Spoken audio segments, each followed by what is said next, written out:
The magic നോവലിലേക്ക് ഏവർക്കും സ്വാഗതം. Kottayam പുഷ്പനാഥിൻ്റെ നാഗമാണിക്യം part 3. ഈ നോവൽ നിങ്ങൾക്ക് ഇഷ്ടമാകുന്നുണ്ടെങ്കിൽ ലൈക്ക് ചെയ്ത്, ഷെയർ ചെയ്ത്, സബ്സ്ക്രൈബ് ചെയ്ത് ഹൈപ്പും കൂടി ചെയ്യണേ. എന്താ പറഞ്ഞത്? എനിക്ക് തിരിയണില്ല. നമ്പ്യാർ മാനവേദൻ്റെ മുഖത്തേക്ക് നോക്കി. പറഞ്ഞത് തിരിഞ്ഞില്ലേ? അതുകൊള്ളാം. അങ്ങ് വടക്കുള്ളൊരു ഗുഹാക്ഷേത്രത്തിൽ ആ മനുഷ്യൻ കാണുമെന്നാണ് എൻ്റെ പ്രതീക്ഷ. ഇപ്പോൾ അതൊരു ക്ഷേത്രമല്ല, ഏതോ നാട്ടുരാജാവ് പണ്ടെങ്ങോ നിർമ്മിച്ചൊരു ക്ഷേത്രത്തിലെ മൂർത്തിയെ പിന്നീട് ആ രാജ്യം ആക്രമിച്ച് കീഴ്പ്പെടുത്തി ഒരു രാജാവ് കൊണ്ടുപോയെന്നാണ് കേട്ടുകേൾവി. ക്ഷേത്രത്തിന് ഭൂഗർഭ അറവുകളുണ്ട്. അതിലൊന്നിൽ അയാൾ കാണും. കാട്ടുമൃഗങ്ങളെ പച്ചയ്ക്ക് തിന്നുന്ന ആ ഭീകരൻ. മാനവേദം പറഞ്ഞു നിർത്തി. എന്താണ് അയാളുടെ പേര്?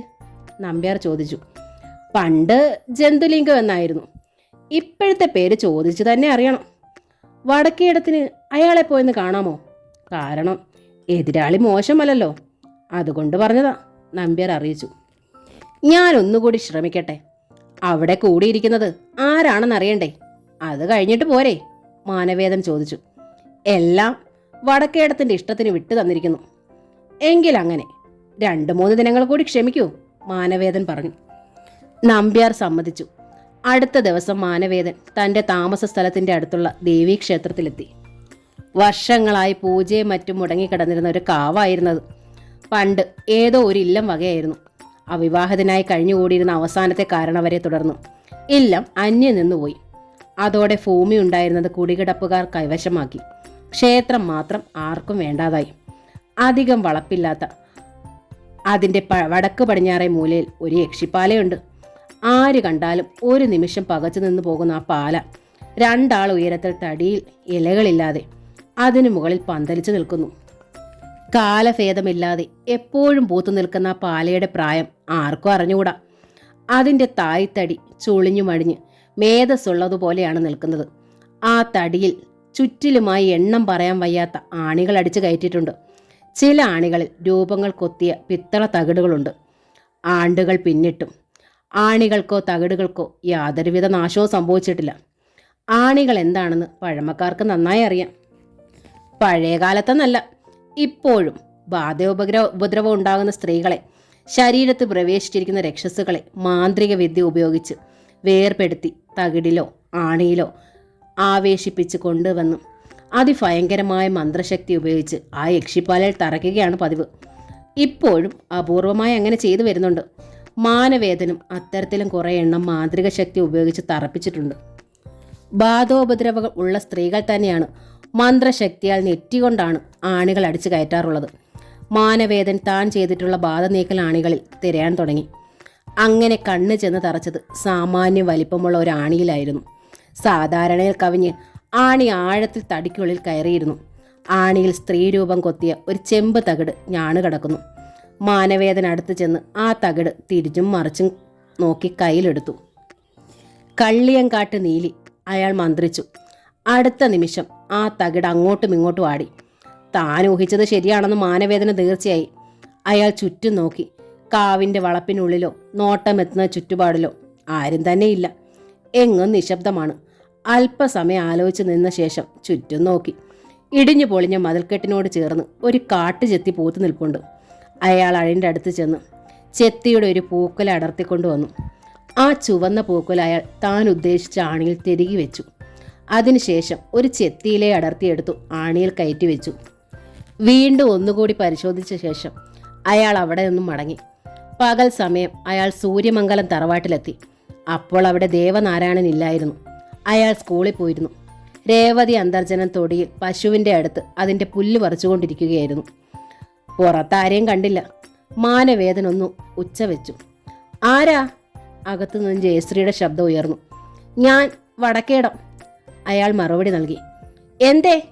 അവൾ പുറത്തു വരാതെ അകത്തളത്തിൽ നിന്ന് ചോദിച്ചു. ദേവൻ മാഷിനെ കണ്ടൊരു കാര്യം അറിയിക്കാനായിരുന്നു, അയാൾ പറഞ്ഞു. സ്കൂളിൽ പോയല്ലോ, അറിഞ്ഞൂടെ? ഞാനതങ്ങ് മറന്നു. ഇച്ഛാഭംഗത്തോടെ മാനവേദൻ മറുപടി പറഞ്ഞു. എന്താ അറിയിക്കേണ്ടത്? ഞാൻ പറഞ്ഞാൽ മതിയോ? ജയശ്രീ അപ്പോഴും പുറത്തേക്ക് വന്നില്ല. പോരാ, ഞാൻ ഇനി വന്ന് കണ്ടോളാം. അയാൾ എണീറ്റു. ഒന്നുകൂടി പിന്തിരിഞ്ഞു നോക്കിയ ശേഷം അയാൾ തുളസിത്തറയുടെ അപ്പുറമെത്തി. മടിയിൽ നിന്നൊരു തകിടെടുത്ത് അയാൾ തുളസിത്തറയുടെ ഇളകിയ മണ്ണിനുള്ളിലേക്ക് പൂഴ്ത്തി വെച്ചു. ജയശ്രീ അപ്പോൾ അടുക്കളയിലേക്ക് പോയിരുന്നു. താൻ ഉദ്ദേശിക്കുന്ന കാര്യം നടപ്പിലാകണമെങ്കിൽ അവിടെ ഒരു ചെറിയ മന്ത്രം പ്രയോഗിക്കണമെന്ന് അയാൾക്ക് നിശ്ചയമുണ്ടായിരുന്നു. അല്ലെങ്കിൽ നീലി വരുമ്പോൾ അവളെ ജയശ്രീ താൻ ഉദ്ദേശിക്കുന്ന ശക്തി അവൾക്കുണ്ടെങ്കിൽ തിരിച്ചറിയും എന്ന് അയാൾക്ക് ബോധ്യമുണ്ടായിരുന്നു. മാനവേദൻ പടി കടന്നപ്പോഴാണ് ജയശ്രീ പുറത്തേക്ക് വന്നത്. മുറ്റത്ത് അയാൾ ചെയ്തത് അവൾ കണ്ടിരുന്നില്ല. സന്ധ്യയോടുകൂടി മാനവേദൻ നമ്പ്യാരുടെ വീട്ടിൽ ചെന്നു. അതുവരെ താൻ ചെയ്തതും ചെയ്യാൻ പോണതും നമ്പ്യാരെ അറിയിച്ചു. നോക്കാം, എൻ്റെ കഴിവ് ഫലിച്ചില്ലെങ്കിൽ പോരെ, അതുവരെ ഇപ്പോൾ കാണുമോ എന്നുള്ളതൊരു സംശയം മാത്രമാണ്. അങ്ങനെയാണോ ആദ്യം തീർച്ച പറഞ്ഞത്? നമ്പ്യാർ ചോദിച്ചു. കാണുമെന്ന് തന്നെയാണ് എൻ്റെ വിശ്വാസം, എങ്കിലും ഒന്ന് പരീക്ഷിച്ചു നോക്കാം, മാനവേദൻ പറഞ്ഞു. എപ്പോഴാണ് കാവിലേക്ക് പോണത്? നമ്പ്യാർ തിരക്കി. അർദ്ധരാത്രിയാവുമ്പോൾ. ആ പെണ്ണിനെ ഇല്ലാതാക്കിയാൽ ആ മാഷ് അവിടെ നിന്ന് പൊയ്ക്കോളും, പിന്നെ എനിക്ക് പേടിക്കാനില്ല, നമ്പ്യാർ പറഞ്ഞു. പെണ്ണിൻ്റെ കാര്യമൊന്നും സാരമില്ല, എങ്കിലും എനിക്കാകെ സംശയമാണ് അവൾ എങ്ങനെ ജീവിച്ചെന്ന്. ഇനി അഥവാ അവൾ അവിടുത്തെ പെണ്ണാണെങ്കിൽ കൂടിയും ഞാൻ അയക്കുന്ന നീലി നോക്കിക്കോളും, അവളുടെ ഭാഗവും തീരും. അതിന് ബ്രാഹ്മണ രക്തം ഒരു സാധാരണ രക്ഷസ് കുടിക്കുമോ? നമ്പ്യാർ സംശയം ചോദിച്ചു. നീലി സാധാരണക്കാരിയല്ല, അവൾ അതിനപ്പുറവും ചെയ്യും. അവളൊരു ബ്രഹ്മരക്ഷസാണ്. ഓഹോ, എങ്കിൽ രക്ഷപ്പെട്ടു. അന്ന് സ്കൂൾ വിട്ട് ദേവനാരായണൻ വന്നപ്പോൾ മാനവേദൻ വന്ന കാര്യം ജയശ്രീ പറഞ്ഞു. എന്തിനായിരിക്കും അദ്ദേഹം വന്നത്? ദേവനാരായണൻ ചിന്തിച്ചു. എന്തിനാണെന്ന് അറിഞ്ഞുകൂടാ. ജോത്സ്യൻ മാഷയെ കാണാൻ വന്നത് ചെറിയ കാര്യത്തിനായിരിക്കില്ല, അവൾ ചിരിച്ചുകൊണ്ട് പറഞ്ഞു. ഒന്നുകിൽ എന്നെ ജോത്സ്യം പഠിപ്പിക്കാനായിരിക്കും, അല്ലെങ്കിൽ സംഗീതം പഠിപ്പിക്കാനായിരിക്കും, ദേവനാരായണനും ചിരിച്ചു. എൻ്റെ ദേവൻ മാഷ ആൾ ഫലിതക്കാരനാണോ? അവൾ ചായ ഗ്ലാസ് നീട്ടി. അന്ന് രാത്രി അയാളുടെ നഗ്നമായ മാറഴത്തിൽ ചൂട് പകർന്നു കിടക്കുമ്പോൾ ജയശ്രീ പുറത്ത് എന്തോ ഒരു ശബ്ദം കേട്ടു. ജയശ്രീ ദേവനാരായണന്റെ ആലിംഗനത്തിൽ നിന്ന് വിടുതൽ തേടി അയാളെ ഉണർത്താതെ പുറത്തേക്ക് ചെന്നു. തുളസിത്തറയുടെ പിന്നിൽ ആരോ നിൽക്കുന്നു. ആരാത്? ജയശ്രീ ചോദിച്ചു. പേടിച്ചോടി വന്നതാണേ, രക്ഷിക്കണം, നീലി പറഞ്ഞു. ജയശ്രീക്ക് കാര്യം മനസ്സിലായില്ല. മാനവേദൻ അവിടെ കുഴിച്ചിട്ടിരുന്ന ഏലസിന്റെ ശക്തി അവളെ നീലിയാണെന്ന് കണ്ടുപിടിക്കാനുള്ള ശക്തിയെ ഇല്ലാതാക്കിയിരുന്നു. എൻ്റെ പേര് ചെമ്പകമെന്നാ, അങ്ങ് വടക്കാ. കുറേ പേരെന്നെ പിടിച്ചു കെട്ടിക്കൊണ്ടുപോകാൻ വന്നതാ, ബലി കഴിക്കാൻ, നീലി പറഞ്ഞു. അത് ജയശ്രീ വിശ്വസിച്ചു പോയി. അങ്ങനെയുള്ള സംഭവങ്ങൾ അവളും കേട്ടിട്ടുള്ളതാണല്ലോ. അവരൊക്കെ എന്തിയേ? ജയശ്രീ ചോദിച്ചു. കുറേ അകലെ ഒരു രക്തചാമുണ്ടേശ്വരി കാവുണ്ടല്ലോ, അവിടെ വെച്ച് അവരെ കാണാതെ രക്ഷപ്പെടുകയായിരുന്നു. ജയശ്രീക്ക് അവളുടെ സംസാരം കേട്ടപ്പോൾ ദയനീയത തോന്നി. ഈ വെളിച്ചത്തിലേക്ക് മാറി നിൽക്ക്, ഞാനൊന്ന് നോക്കട്ടെ, ജയശ്രീ അവളോട് പറഞ്ഞു. അവൾ വരാന്തയുടെ അടുത്തേക്ക് നീങ്ങി നിന്നു. കയ്യിലിരുന്ന വിളക്കിന്റെ പ്രകാശത്തിൽ ജയശ്രീ അവളെ കണ്ടു. എന്താ പറഞ്ഞത് പേര്? അവൾ ഒന്നുകൂടി തിരക്കി. ചെമ്പകം, നീലി പേരാവർത്തിച്ചു. നിനക്ക് വിശക്കുന്നുണ്ടോ? ജയശ്രീ ചോദിച്ചു. ഇപ്പോഴൊന്നും വേണ്ട, ഒന്ന് ക്ഷീണം തീർത്താൽ മതി, കിടക്കാനൊരിടം, അവൾ ആവശ്യപ്പെട്ടു. ജയശ്രീ ആലോചിച്ചു. എവിടെയാണ് ഇവളെ കിടത്തേണ്ടത്? ചാവടിയിലേക്ക് അവളുടെ കണ്ണുകൾ പതിഞ്ഞു. ദാ അതിനകത്ത് പായയുണ്ട്, രാവിലെ വല്ലതും കഴിക്കാം. വലിയ ഉപകാരം, അവരെങ്ങാനും വരുമോ ആവോ?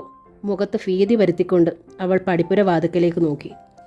ജയശ്രീ തിരികെ വന്ന് ദേവനാരായണനോട് ഒട്ടിച്ചേർന്ന് കിടക്കുകയും ചെയ്തു. ഈ അവസരത്തിൽ നീലി പേരുമാറിയ ചെമ്പകമായി ചാവടിയിലിരിക്കുകയായിരുന്നു. അവളെ സംബന്ധിച്ചിടത്തോളം രാത്രി പകലായിരുന്നു. അവൾ പതുക്കെ ചാവടിയിൽ നിന്ന് പുറത്തു വന്നു ചുറ്റും നോക്കി. നിലാവിടയ്ക്കിടെ മേഘങ്ങളുടെ പിടിയിൽ നിന്നും പുറത്തു വരികയും വീണ്ടും ഇരുൾ പരക്കുകയും ചെയ്തുകൊണ്ടിരുന്നു. ജയശ്രീ കിടക്കുന്ന മുറിയിൽ എത്തണമെങ്കിൽ പുരയുടെ മുകളിൽ കൂടി കയറി നടുമുറ്റത്തിറങ്ങണം. അവിടെ നിന്നും പടിഞ്ഞാറേ കെട്ടിന്റെ വരാന്തയിൽ കയറിയാൽ അവർ കിടക്കുന്ന മുറിയുടെ വാതിക്കൽ ചെല്ലാൻ കഴിയും. അവൾ ചുറ്റും നോക്കി. എങ്ങും നിശബ്ദത തളം കെട്ടി നിൽക്കുന്നു. ഒരു രാപക്ഷി പോലും ശബ്ദിക്കുന്നില്ല. വളരെ അകലെ കിഴക്ക് കാറ്റ് ഇടവിട്ടടിക്കുന്നത് ഒരു താളം പോലെ വല്ലപ്പോഴും കേൾക്കാം. ചെമ്പകൻ ചാവടിയുടെ പടിഞ്ഞാറ് വശത്ത് നിന്ന് ചെന്ന് മുകളിലേക്ക് ചാടി. അവൾ പറന്നുയരുന്നത് പോലെ ചെന്ന് പുരയുടെ കൂരയിലിരുന്നു. അതിനുശേഷം ഇറങ്ങി നടുമുറ്റത്ത് ചാടി നിന്നു. പിന്നീട് വരാന്തയിൽ കയറി ദേവനും ജയശ്രീയും കിടക്കുന്ന മുറിയുടെ അടുത്തെത്തി. അകത്തേക്ക് നോക്കി. മുറിയിൽ വിളക്കില്ലെങ്കിലും രാത്രിയിൽ കാണാവുന്ന അവളുടെ കണ്ണുകൾ കട്ടിലിൽ പതിഞ്ഞു. അവരുടെ കിടപ്പ് കണ്ടപ്പോൾ അവൾക്ക് അസൂയ തോന്നി. ജയശ്രീ അവിടെ നിന്ന് എണീപ്പിച്ച് ആ കട്ടിലിൽ ദേവനോട് കൂടി ചേർന്ന് കിടന്നാൽ കൊള്ളാമെന്ന് അവൾക്ക് ആഗ്രഹം ജനിച്ചു. അതിനെന്താണ് ചെയ്യുക? അവൾ ആലോചിച്ചു നോക്കി. പുറയ്ക്കുള്ളിൽ കടന്ന് ജയശ്രീ അങ്ങനെ തന്നെ എടുത്ത് പുറത്തേക്ക് എറിഞ്ഞാലോ? അതിനുശേഷം ദേവനോടൊപ്പം തൻ്റെ ആഗ്രഹം പൂർത്തീകരിക്കുക. പക്ഷേ അയാൾ തന്നെ തിരിച്ചറിഞ്ഞാലോ? അതിനെന്താണൊരു വിദ്യ? ഉണ്ട്. അവളുടെ അന്തരംഗം പിറുപിറുത്തു. അവൾ അവിടെ നിന്നുകൊണ്ട് മുകളിലേക്ക് നോക്കി കണ്ണുകൾ അടച്ച് മന്ത്രിച്ചു. ഒരു ബ്രഹ്മരക്ഷസ് എന്ന നിലയിൽ അവളും ചില മാന്ത്രിക വിദ്യകളൊക്കെ വശത്താക്കിയിരുന്നു. അടുത്ത നിമിഷം അവൾ ജയശ്രീയായി മാറിക്കഴിഞ്ഞു. പതുക്കെ അവൾ അകത്ത് കയറി. ജയശ്രീ നല്ല ഉറക്കമാണ്. ചെമ്പകം ജയശ്രീയുടെ ശരീരത്തിൻ്റെ മുകളിൽ കൂടി 2 കൈകളും വിരലുകൾ ചലിപ്പിച്ചുകൊണ്ട് മന്ത്രം ഉച്ചരിച്ചുകൊണ്ട് ഓടിച്ചു. ഉടൻ ജയശ്രീ അഗാധ നിദ്രയിലേക്ക് ആണ്ടുപോയി. ഉടൻ തന്നെ ചെമ്പകം ജയശ്രീയെ പതുക്കെ താങ്ങിയെടുത്തു ചുവരോട് ചേർത്തിരിക്കുന്ന കട്ടിൽ കിടത്തി. അവൾ അയാളുടെ അടുത്ത് പോയി കിടന്നു. അവൾ അയാളെ വരിഞ്ഞു മുറുക്കാൻ ഭാവിച്ചു. അടുത്തായി അവളുടെ വായിൽ നിന്ന് 2 കൂർത്ത പല്ലുകൾ പതുക്കെ വളർന്നിറങ്ങി വന്നു. ആ പല്ലുകൾ അവൾ അയാളുടെ കഴുത്തിൽ അമർത്തിയതും അവളുടെ അധരങ്ങൾ ദേവനാരായണന്റെ ശരീരത്തിൽ കിടന്ന പൂണൂലിൽ സ്പർശിച്ചതും ഒപ്പമായിരുന്നു. കവണിയിലെ ഒരു കല്ല് തെറിച്ചു പോകുന്നത് പോലെ അവൾ എതിർവശത്തുള്ള തടിച്ചുവരിൽ ചെന്ന് പതിച്ചു. അവിടെ നിന്ന് ചരിഞ്ഞപ്പോൾ മേശപ്പുറത്തിരുന്ന നിലവിളക്ക് താഴെ വീണു. എന്തോ ശബ്ദം കേട്ടതുപോലെ ദേവനാരായണൻ ഉണർന്നു. ഈ സമയം ചെമ്പകം പുറത്തേക്ക് പോവുകയും ചെയ്തു. അയാൾ തലയണ കീഴിൽ വെച്ചിരുന്ന തീപ്പെട്ടി എടുത്തുരച്ചു. തിരി തെളിച്ചപ്പോൾ വിളക്ക് താഴെ വീണ് കിടക്കുന്നത് കണ്ടു. ചങ്ങലവട്ട മേശപ്പുറത്ത് വീഴാതെ ഇരിപ്പുണ്ട്. ദേവനാരായണൻ ചങ്ങലവട്ടയുടെ തിരി കൊളുത്തി. അപ്പോഴേക്കും ചെമ്പകം നടുമുറ്റത്ത് ചെന്നിരുന്നു. അവളുടെ വസ്ത്രങ്ങൾ അകത്തായിരുന്നു. നഗ്നയായിട്ടാണ് താൻ നിൽക്കുന്നതെന്ന് അവൾ നിലാവിൽ കണ്ടു. എങ്ങനെയെങ്കിലും വസ്ത്രം എടുക്കണമെന്ന് അവൾ തീരുമാനിച്ചു. വാതിലിനടുത്തേക്ക് ചെന്ന് അവൾ കൈകൊണ്ട് ചില ആംഗ്യ വിക്ഷേപങ്ങൾ കാണിച്ചു.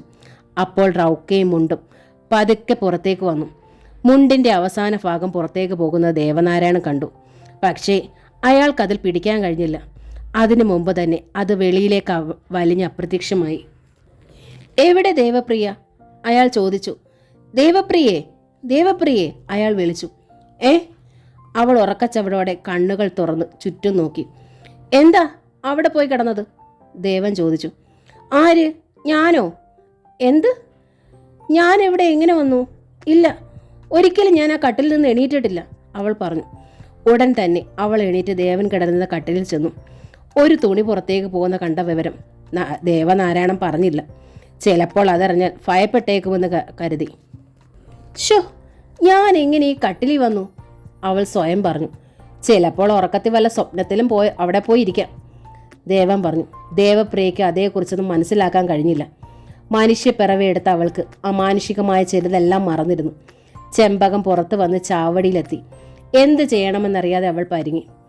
ആ സമയം ആരോ പടിപ്പുര വാതുക്കൽ നിൽക്കുന്നത് കണ്ടു. അത് മാനവേദനായിരുന്നു. അവൾ ഓടി അയാളുടെ അടുക്കൽ ചെന്നു. നടന്ന സംഭവങ്ങൾ അയാളെ പറഞ്ഞു കേൾപ്പിച്ചു. അയാളും അങ്ങനെയൊന്നും ഒരിക്കലും പ്രതീക്ഷിച്ചതല്ലായിരുന്നു. നീ കാണിച്ചത് അബദ്ധമായി പോയി. കുറേ ദിവസങ്ങൾ അവിടെ കഴിഞ്ഞുകൂടിയ ശേഷം അങ്ങനെയൊക്കെ ചെയ്താൽ മതിയായിരുന്നു, അയാൾ ഉപദേശിച്ചു. ഇനി ഞാൻ എന്തു ചെയ്യും? അവൾ ചോദിച്ചു. ഒരു വാലിക്കാരിയെ തികച്ചും നന്നായി അഭിനയിക്കുക. ഒട്ടും സംശയം തോന്നരുത്. പിന്നെ ഒരു കാര്യം അറിയേണ്ടത് ഇത്ര മാത്രമാണ്. എന്താണ്? അവൾ ചോദിച്ചു. ജയശ്രീ തികച്ചും ജയശ്രീ തന്നെയാണോ, അതോ അവളിൽ ആരെങ്കിലും കുടിയേറിയിട്ടുണ്ടോ? അതാണ് എനിക്ക് അറിയേണ്ടത്. എങ്ങനെയാണ് കണ്ടുപിടിക്കുക? ചില പരീക്ഷണങ്ങൾ കൂടി അവളെ ഏതെങ്കിലും യക്ഷിയാണോ മനുഷ്യ സ്ത്രീയാണോ എന്ന് കണ്ടുപിടിക്കാൻ കഴിയും.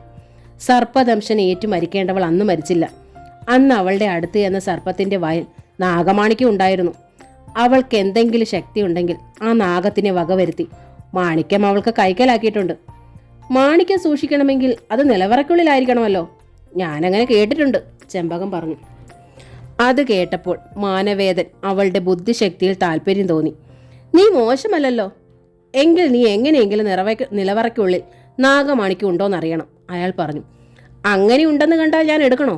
ചെമ്പകം ചോദിച്ചു. വേണ്ട, നീ തൊടണ്ട. ചിലപ്പോൾ അതിൻ്റെ സ്പർശനം നിനക്ക് നാശം വരുത്താൻ ഇടയുണ്ട്. അതെങ്ങനെ? അവൾ ചോദിച്ചു. നാഗമാണിക്യം ദിവ്യത്വമുള്ളതാണ്. ചില നാളുകാർക്കും ചില ജനനക്കാർക്കും അത് കാണാൻ പോലും പാടില്ലെന്നാണ് ഞാൻ അറിഞ്ഞിട്ടുള്ളത്. ഏതായാലും നിലവറയ്ക്കുള്ളിൽ എന്തെങ്കിലും പ്രകാശം കാണുന്നുണ്ടോ എന്ന് നിരീക്ഷിക്കുക. അത് കഴിഞ്ഞ് എന്നോട് വിവരം പറയുക, മാനവേദൻ പറഞ്ഞു. ഞാൻ പറയാം. എങ്കിൽ നീ പോയി കിടന്നോളൂ. രാത്രികാലങ്ങളിൽ അസമയങ്ങളിൽ നീ ഉണർന്നിരിക്കുന്നത് ആരും തന്നെ കാണരുത്, മാനവേദൻ താക്കീത് ചെയ്തു. ഇല്ല, പകൽ സമയം ഞാൻ എങ്ങനെയാണ്? അവൾ സംശയം ചോദിച്ചു. നീ ഈ വീട്ടിലുള്ളവരുടെ അടുത്തല്ലാതെ പുറത്തുള്ള ആരുമായി ബന്ധപ്പെടരുത്. അതിന് നിനക്ക് മറ്റേ കാരണം പറഞ്ഞാൽ മതിയാവും. ശരിയാണ്, എന്നെ ഓടിച്ചവർ കാണുമെന്ന് പറയാം, അത് മതി. മാനവേദൻ പോയി കഴിഞ്ഞപ്പോൾ അവൾ ചാവടിയിലെത്തി. നേരം വെളുത്ത് കുളി കഴിഞ്ഞ് വന്നപ്പോഴാണ് ഒരു പുതിയ ആൾ അവിടെ വന്ന വിവരം ദേവനാരായണൻ അറിയുന്നത്. നടന്ന സംഭവം ജയശ്രീ പറഞ്ഞ് മനസ്സിലാക്കി. അയാൾക്ക് സംശയമൊന്നും തോന്നിയില്ല. എങ്കിലും ഇത്ര മാത്രം ചോദിച്ചു, എന്തുകൊണ്ട് രാത്രി വിളിച്ചില്ല? ഉപദ്രവിക്കണ്ട എന്ന് കരുതി. ജയശ്രീ അതിന് മറുപടി കൊടുത്തു. പിന്നെ ജയശ്രീക്ക് അവ ഒരു സഹായമാകുമല്ലോ എന്ന് അയാൾ കരുതുകയും ചെയ്തു. ആർക്കും യാതൊരുവിധ സംശയം തോന്നാത്ത തരത്തിലുള്ള രീതിയിൽ ചെമ്പകം പകൽ സമയം കഴിച്ചുകൂട്ടി. കഴിവതും അവൾ സൂര്യപ്രകാശത്തിൽ ഇറങ്ങാതെ വീട്ടിനുള്ളിൽ തന്നെ കഴിച്ചുകൂട്ടി. സൂര്യകിരണങ്ങൾ അവളുടെ ശരീരത്തിൽ വേദന ഉളവാക്കിയിരുന്നു. മാനവേദന എങ്ങനെയെങ്കിലും കണ്ടാൽ തൻ്റെ ബുദ്ധിമുട്ട് അറിയിക്കണമെന്ന് അവൾ ആഗ്രഹിച്ചു. പക്ഷെ അയാൾ വന്നില്ല. മാനവേദനയെ സംബന്ധിച്ചിടത്തോളം അതൊരു തലവേദനയും കൂടിയായിരുന്നു. കാരണം കൃഷ്ണൻകുട്ടി നമ്പ്യാർക്ക് വേണ്ടിയാണ് അയാൾ ഇതൊക്കെ ചെയ്തത്. അല്ലാതെ വ്യക്തിപരമായി സൂര്യമംഗലം തറവാടിനോട് അയാൾക്ക് യാതൊരുവിധ വിരോധവും ഉണ്ടായിരുന്നില്ല. ജയശ്രീ വിവാഹത്തിന്റെ അന്ന് രാത്രി നാഗദംശമേറ്റു മരണമടയുമെന്ന് പ്രശ്നത്തിലും തൻ്റെ അകക്കണ്ണിലും കണ്ടപ്പോൾ അവൾക്കൊരാപത്ത് സംഭവിക്കരുതെന്ന് ആഗ്രഹിച്ചവനാണ് അയാൾ. ജീവിതത്തിൽ ഇങ്ങനെയൊന്നും ചെയ്യാനുള്ള കാരണം നമ്പ്യാരെ ഭയന്നിട്ട് തന്നെയാണ്. അന്ന് ഉച്ചയ്ക്ക് നമ്പ്യാർ മാനവേദനയെ ആളയച്ച് വിളിപ്പിച്ചു. എന്തൊക്കെയുണ്ട് കാര്യങ്ങൾ? നമ്പ്യാർ തിരക്കി. അതെ, ആ ഇല്ലത്തിലൊരു നാഗമണിക്ക് ഉണ്ടെന്നാണ് ഞാൻ ഊഹിക്കുന്നത്, മാനവേദൻ പറഞ്ഞു. അതെങ്ങനെ മനസ്സിലായി? നമ്പ്യാർ തിരക്കി. അന്ന് ഞാൻ ഹോമം നടത്തിയപ്പോൾ ഗോളാകൃതിയിലുള്ള ഒരു പ്രകാശം കണ്ടിരുന്നു. അത് നാഗമാണിക്യം തന്നെയാണെന്ന് എങ്ങനെ മനസ്സിലായി? പിന്നീട് ഞാൻ പ്രശ്നം വെച്ച് നോക്കി, അപ്പോൾ തെളിയുകയും ചെയ്തു. നാഗമാണിക്യം കൊണ്ട് നമുക്കെന്താ ദൂഷ്യം? നമ്പ്യാർ ചോദിച്ചു. കൊള്ളാം, ഇതുവരെ അതേക്കുറിച്ച് ഒന്നും അറിഞ്ഞൂടെ? കഷ്ടം. സ്വയം പ്രഭ വരുത്തുന്ന ലോകത്തിലെ ഏക വസ്തു നാഗമാണിക്യമാണ്. സൂര്യൻ ലോകത്തിന് വെളിയിലാണല്ലോ. പിന്നെ മിന്നാമിന്നുകളും ചില വാതകങ്ങളും ചില നിമിഷങ്ങളോളം പ്രകാശിക്കും. എന്നാൽ ഒരിക്കലും പറ്റാത്ത പ്രകാശം വമിക്കുന്ന ഒന്നാണത്. കുറേയൊക്കെ ഞാൻ കേട്ടിട്ടുണ്ട്, അത്രമാത്രം. എന്നാൽ അതുമാത്രമല്ല, നാഗമാണിക്യം ഇരിക്കുന്നിടത്ത് സർവ്വ ഐശ്വര്യങ്ങളും ഉണ്ടാവും. ഒരു രുദ്രമന്ത്രങ്ങളും അവിടെ ഏശുകയില്ല. നാം നടത്തുന്ന ഒന്നും അവരുടെ മേൽ ഫലിക്കുകയില്ല. അങ്ങനെയാണെങ്കിൽ ചെയ്തതെല്ലാം വെതാവിലാവുമല്ലോ. ഇനിയിപ്പോൾ എന്താ ചെയ്യുക? നമ്പ്യാർ ആകെ വിഷമത്തിലായി. ഒറ്റ മാർഗമേ ഉള്ളൂ, മാനവേദൻ പറഞ്ഞു. എന്താണത്? ആ മാണിക്യം കൈവശപ്പെടുത്തുക, ചെമ്പകത്തെ കൊണ്ട് അത് കൈക്കലാക്കുക. അതിന് അവൾക്കത് കൈകൊണ്ട് എടുക്കാൻ പറ്റുമോ? നമ്പ്യാർ സംശയം പ്രകടിപ്പിച്ചു. അതിനുള്ള വഴി ഞാൻ കണ്ടുപിടിച്ചിട്ടുണ്ട്. ഇന്ന് രാത്രി അവൾ അത് അവിടെ നിലവറയ്ക്കുള്ളിൽ ഉണ്ടോയെന്ന് കണ്ടുപിടിക്കാൻ ഏർപ്പാട് ചെയ്തിട്ടുണ്ട്. അത് കഴിഞ്ഞാവാം ബാക്കി കാര്യങ്ങൾ. ശരി, അങ്ങനെ ആവട്ടെ. ഇരിക്കൂ, ഞാൻ ഇപ്പോൾ വരാം. നമ്പ്യാർ എണീറ്റ് അകത്തേക്ക് പോയി. അല്പം കഴിഞ്ഞ ആൾ തിരികെ വന്നു. ഇത് വെച്ചോളൂ. നമ്പ്യാർ ഒരു പൊതി മാനവേദൻ്റെ കയ്യിൽ കൊടുത്തു. ശരി, ഞാൻ നാളെ ഇതേ സമയത്ത് തന്നെ വരാം. അയാൾ ഇറങ്ങി നടന്നു. വീട്ടിൽ വന്ന് നോക്കിയപ്പോൾ 250 രൂപയുണ്ടായിരുന്നു. ജോത്സ്യവും പ്രശ്നങ്ങളും മറ്റും ഇല്ലാത്ത സമയമായിരുന്നതുകൊണ്ട് അയാൾക്ക് വലിയ സന്തോഷം തോന്നി. രാത്രിയാവാൻ അയാൾ കാത്തിരുന്നു. സൂര്യമംഗല ഇല്ലത്ത് ദേവനാരായണൻ ജയശ്രീയും രാത്രി ഭക്ഷണം കഴിഞ്ഞ് വരാന്തയിൽ സംസാരിച്ചിരിക്കുകയായിരുന്നു. ചെമ്പകം എങ്ങനെയുണ്ട്? ദേവനാരായണൻ ചോദിച്ചു. പാചകത്തിൽ മിടുക്കിയാണ്. കാവിൽ കൂടുതൽ സമയം ചെലവഴിക്കാൻ എനിക്ക് കഴിയുന്നുണ്ട്, ജയശ്രീ പറഞ്ഞു. അത് നന്നായല്ലോ. ഇപ്പോഴെങ്ങനെ? ആൾക്കാർ അധികം വരുന്നുണ്ടോ? ഉണ്ട്, പഴയതിലും കൂടുതൽ. അവർക്കൊക്കെ ദേവപ്രിയ ഇഷ്ടമായിരിക്കും, ദേവനാരായണൻ ചിരിച്ചുകൊണ്ട് പറഞ്ഞു. ആയിരിക്കാം. പിന്നെ ദേവപ്രിയയ്ക്ക് ഒരാൾ കൂടി ഉണ്ടല്ലോ, ദേവനാരായണൻ. പണ്ട് ഏതോ ജന്മത്തിൽ യക്ഷനോ ഗന്ധർവനോ ആയിരുന്ന ഒരാൾ. അവൾ അയാളുടെ മാറിലേക്ക് ചാഞ്ഞിരുന്നു. ദേവപ്രിയയ്ക്ക് പാലപ്പൂവിൻ്റെ സുഗന്ധം, ദേവനാരായണൻ പറഞ്ഞു.